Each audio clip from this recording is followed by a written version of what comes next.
Okay, first of all welcome to our channel.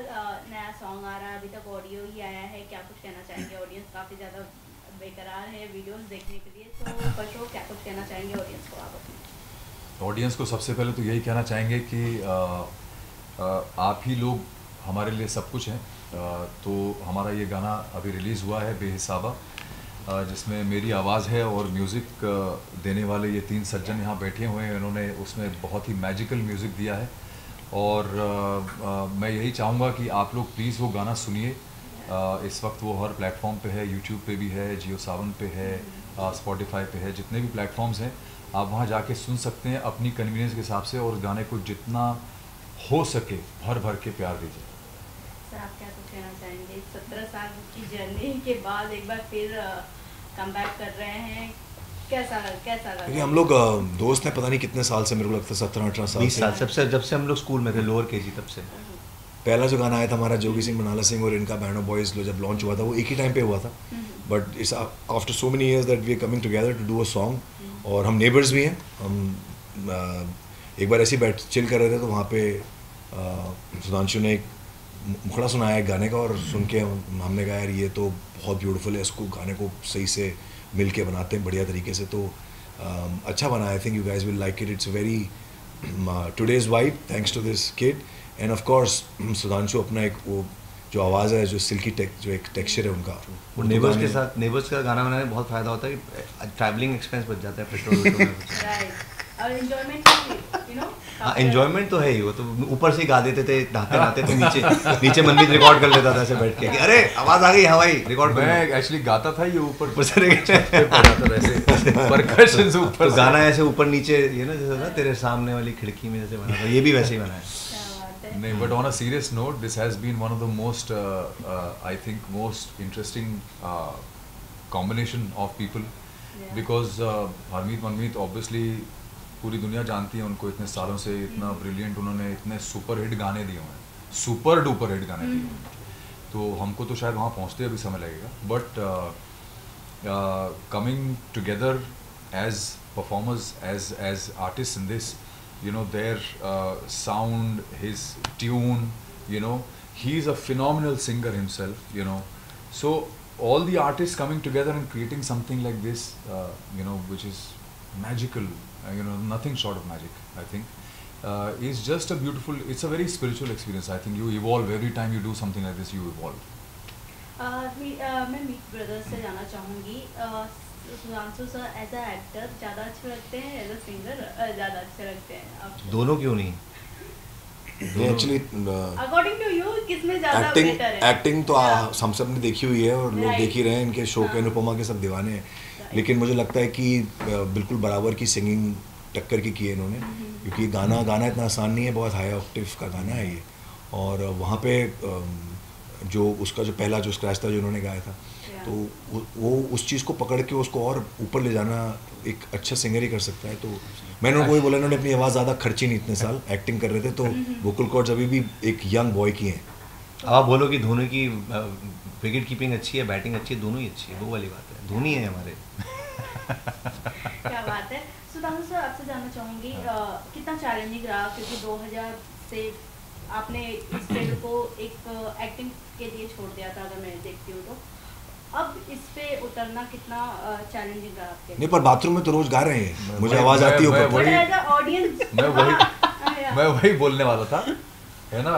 Manmeet bathroom तक चला भी जाता है देखने सुनने। इनका बाथरूम मेरे नीचे ही तो है, मेरे नीचे वाले बाथरूम। मैं बोलता हूँ, मैं कितनी बार बोलता हूँ, मेरे नीचे वाले बाथरूम में कमाल का तबला बजता है। बट क्या यकीन नहीं हो रहा आपको? वो ज़्यादा इंटरेस्टिंग है, हमारी बातें नहीं। आप लोग जब इसकी शूटिंग हो रही होगी काफी ज़्यादा एंजॉय किए होंगे। शूटिंग नहीं, रिकॉर्डिंग अभी शूटिंग नहीं की। हाँ, शूटिंग नहीं बाकी है, पिक्चर अभी बाकी है। रिकॉर्डिंग में ये हाल है तो शूटिंग का आप सोचिए क्या होगा। तो मेरा क्वेश्चन अभी बाकी है, सो आंसर देना चाहें आप, कितना चैलेंजिंग है आपके लिए? देखिए, मैं ना, आपने वेलकम पिक्चर देखी है? उसमें नाना पाटेकर, उदय भाई, और उसमें एक मुश्ताक खान करके एक जो एक्टर हैं, वो जो लंगड़े थे, लास्ट में जब वो भाग रहे होते हैं अपनी वो छड़ी छोड़ के, तो अक्षय कुमार उनको देखता है, पूछता है कि अरे तू भाग रहा है, तू तो लंगड़ा था। बोला अरे क्या लंगड़ा, उदय भाई ने मुझे अपनी कंपनी का विजिटिंग कार्ड बना के रखा हुआ था, है ना। जब कोई आए तो उनको डराने के लिए वो मेरे से बुलवाते थे कि मैं पहले ऐसा था, मैं वैसा था, उसके बाद मेरे से गलती हो गई, उदय भाई ने मेरी टांग तोड़ दी, कर दी। तो बेसिकली मैं अपने दोस्तों का वही हूँ, मुश्ताक खान। आज तक गाना बंद नहीं हुआ मेरा, तब से लेकर जब प्रोफेशनली छोड़ा था तो हर पार्टी में मुझे, जहाँ भी मैं जाता हूँ, किसी के घर जाता हूँ, मुझे जूक बॉक्स बना के रखते हैं। मेरे से इतना दुर्व्यवहार होता है कि मैं कहीं जाऊँ, मैं खाना पीना खाऊँ ना खाऊँ, कोई पूछे ना पूछे कि भाई खाना खा लिया, कुछ पी लिया, ये कर लिया, वो कर लिया, गाना सुनाते। तो मुझे ऐसा लगने लगा कुछ समय बाद कि लोग मुझे सिर्फ इसीलिए बुलाते हैं अपने घर पे कि ये पार्टी में जब थोड़ा सा माहौल बन जाएगा तो ये थोड़े गाने वाने गा देगा। तो इसलिए मुझे, तो मैं गाना मेरा कभी बंद नहीं हुआ। On a serious note, I've always been singing, whether to myself or for my friends or some time here and there, or maybe just make a reel sitting at home and put it out on Instagram. I've always, because क्या है, music जब होता है आपके अंदर तो उसको आप निकाल के बाहर नहीं फेंक सकते, वो आपके अंदर है, आपके सिस्टम का, आपके एग्जिस्टेंस का हिस्सा बन जाता है। तो म्यूज़िक मैंने कभी छोड़ा नहीं था। हाँ, प्रोफेशनली अब फिर से मैंने शुरू किया है। इससे पहले भी 2 सिंगल्स मैंने निकाले हैं, but this time it is more more meaning to me because I got associated with such talented bunch of people and people who have been there, done that, and created such a big space for themselves in the industry. तो मेरे लिए ये बहुत ही golden chance है as a singer. Sir आपसे जानना चाहूँगी, मैंने कहीं एक आर्टिकल में सुना था कि आप बहुत कम टाइम में as a Meet brother song create कर लेते हैं, बट एआई का भी ज़माना है तो कितना बेनिफिट और कितने लॉस रहते हैं, कुछ बताना चाहें आप? ये एआई को एक टूल की तरह यूज़ करें तो बहुत अच्छी चीज़ है। एआई अपने आप में एयर इंडिया हमसे ज़्यादा बेटर सर बता सकते हैं। वो आप सोचें कि देखिए क्या होता है ना, जैसे एक्टर है वो अपनी ये रूहदारी के काम है सारे। आर्टिस्ट जो होता है वो रूह, उसकी अपनी रूह एक्टिंग परफॉर्म कर रही होती है, इंसान नहीं परफॉर्म कर रहा होता। तो एआई में वो वाली रूह तो आ नहीं सकती। सो वो एक टूल की तरह यूज़ किया जा सकता है कि जैसे पहले ये वाले माइक्स भी हैं और एक ये वाले भी माइक्स आ गए हैं, तो आवाज़ और पास से पकड़ी जा रही है, लेकिन आवाज़ तो आपकी अपनी है। सो उतना ही यूज़ करते हैं हम एआई को। और प्राइमरीली एआई उन लोगों के लिए जो जिनको कॉम्पोजिशन आती नहीं है, पहली चीज़ तो आर्टिफिशियल इंटेलिजेंस अपने दुनिया भर की कॉम्पोजिशंस को उठा के उसको मिक्सर में ग्राइंड करके वो एक नए नोट्स के साथ एक देता है। हम लोगों को ज़रूरत है नहीं उसकी।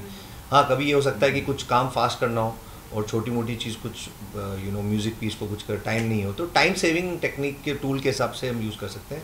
क्रिएटिविटी में हमें एआई की बिल्कुल ज़रूरत नहीं है, बिकॉज जो हमारी रूह से निकलता है, जो राग बेस्ड होता है, जो क्योंकि हर गाना एक सिचुएशन है, स्पेशली फिल्म सॉन्ग। हर डायरेक्टर आता है कि मेरी सिचुएशन में लड़का लड़की के साथ अभी उसका प्यार हो रहा है या प्यार हो चुका है लेकिन अभी तो बोल नहीं पा रहे हैं, तो वो उसकी एक अलग ही एक माहौल है, एक फील है, एक वाइब है। तो एआई कभी नहीं कर सकता वो। अब जैसे वो वाली बात है कि कल अगर एक ऐसा कोई बैट आ जाए जिसको बॉल टच करते ही अपने आप छक्का चले जाएगी, तो फिर सचिन और विराट उससे कभी खेलेंगे क्या? तो फिर सचिन कहाँ काय की और विराट काय की। बात यही है ना कि आप क्या कर रहे हैं। सर आपसे जानना चाहूँगी, जैसे कि मुझे पता है कि आपने लिखा है, कुमार जी ने लिखा है। कुमार सर ने, तो आप कुछ बताना चाहें ऑडियंस को क्या सॉन्ग के लिए? मैं आई थिंक सर लोगों ने इतना कुछ बोल दिया, मेरे को ज़्यादा बोलने का रह नहीं गया, and they are the best people जो इसको सबसे अच्छे से इसकी व्याख्यान कर सकते हैं। बट मैं अपना बस एक पीस ज़रूर ये कहना चाहूँगा दैट इस गाने को जो आइडिया कंसेप्चुलाइज हुआ था से लेकर अब जो फाइनल प्रोडक्ट जो बाहर अब रिलीज़ हुआ है, वो ना इट्स लाइक उसकी ट्रेजेक्टरी ऐसे गई है ऊपर। एंड मेरे लिए वो पूरा एक्सपीरियंस इतना ज़्यादा एजुकेशनल रहा है, अभी भी है। ये सब मेरे लिए बहुत नया है। I am very new to all these things. मैं अभी इनफैक्ट बीच में सर से भी पूछ रहा हूँ, सर मैं कुछ गलत तो नहीं बोल रहा हूँ, कुछ ज़्यादा तो नहीं बोल रहा हूँ, कम तो नहीं बोल रहा हूँ। बट ये मतलब मैसिव मतलब वो अंडर स्टेटमेंट ही रह जाएगी मैं जितनी बार भी थैंक यू बोलूँ, to be very honest. But Sudhanshu sir, Manmeet sir, Harmeet sir, मेरे लिए तो बहुत बहुत बड़ी अपॉर्चुनिटी है ये कि मैं आज इन लोगों के साथ बैठा हूँ यहाँ पे, एक ऐसा गाना जिस पे मुझे इन लोगों के साथ काम करने का मौका मिला है। दैट्स वो अपने आप में बहुत बड़ा अचीवमेंट है। And I am really really thankful to God for bringing me to this moment जहाँ पे मैं आज इन लोगों के साथ बैठा हूँ। And you know not that मतलब मैंने तीर नहीं मार लिए हैं, लेकिन I am just saying that it's a start for me, it's a huge massive start for me and I am extremely happy about it. मैं पिछले सवाल से इसको कनेक्ट करता हूँ आपके लिए कि आपने आर्टिफिशियल इंटेलिजेंस का पूछा था, तो मैं आपको यही कहूँगा कि आर्टिफिशियल इंटेलिजेंस आर्टिफिशियल उसमें शब्द में ही आर्टिफिशियल है, तो वो कभी रियल नहीं हो सकता। क्या बात है। इंटेलिजेंस तो इंटेलिजेंस ही रहेगी, और जो टैलेंट है वो टैलेंट ही रहेगा। तो जो टैलेंट है उस चीज़ को कोई भी चीज़ दूर नहीं हटा सकती। तो टैलेंट के बिना तो काम कभी भी, तो स्किल हमेशा, आज ये इतना हम ह्यूमिलिटी के साथ कह रहा है कि मैं इनके बीच में बैठा हूँ, but it's not because of us, it is because the almighty who has given him such amazing talent. Initiate इन्होंने ही करा था, जो धुन आई थी, जो उन्होंने सुधांशु जी को सुनाई थी, वो क्रेडिट गोज टू हिम कि he came up with few beautiful notes.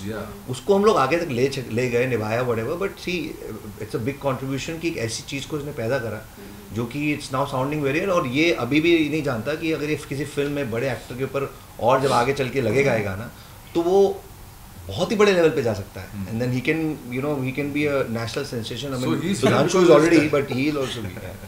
मैं आप तीनों से जानना चाहूँगी, अब जो जनरेशन चल रहे हैं, पुराने गाने 90s के सॉन्ग को रिमिक करके उसे नया वर्जन देके ऑडियंस के बीच में रखा जा रहा है, बट कहीं ना कहीं जो ऑडियंस जो पुराने गाने सुन रही है, कहीं ना कहीं इरिटेट हो रही है उस गाने से। कौन से गाने से? कोई भी गाने, आप एक एग्जांपल दीजिए। एग्जांपल में अगर मैं दो तो बादशाह के भी गाने बहुत सारे रहे हैं, वो 90s के थोड़ी हैं, तो अभी के, बट कहीं ना कहीं वहाँ के जो पुराने गाने हैं ना, जो मेलोडी है, चाहे कोई भी आप 90s की बात करें ना, दिल है कि मानता नहीं, अब इस चीज़ को आप किसी चीज़ में डाल दीजिए, इसकी ब्यूटी को आप खराब नहीं कर सकते, यू नो। तो अनफॉर्चुनेटली क्या है कि आज के ज़माने में, हाँ, ऐसा होता है, कई ऐसे लोग हैं जो पुराने गाने लेकर उनके अराउंड कुछ रैप वगैरह डाल के उसको थोड़ा नया अंदाज दे रहे हैं, रिक्रिएट कर रहे हैं, जो बहुत से लोगों को पसंद भी आ रहा है। ऐसा नहीं कि वो नहीं पसंद आ रहा है, हो सकता है हर इंसान को ना पसंद आए, लेकिन हर इंसान को हर चीज़ पसंद भी नहीं आती है। ये मेरा शो है, लोगों किसी को तो पसंद आ ही रही होगी, तभी बनती है। नहीं, देखिए, म्यूजिक बिजनेस बड़ा सिंपल है, रिक्रिएशन चल रही है पिछले 15 साल से अच्छी खासी, क्योंकि हम लोग तो बना ही रहे हैं, हमने बॉस करी थी, उसमें भी आया था।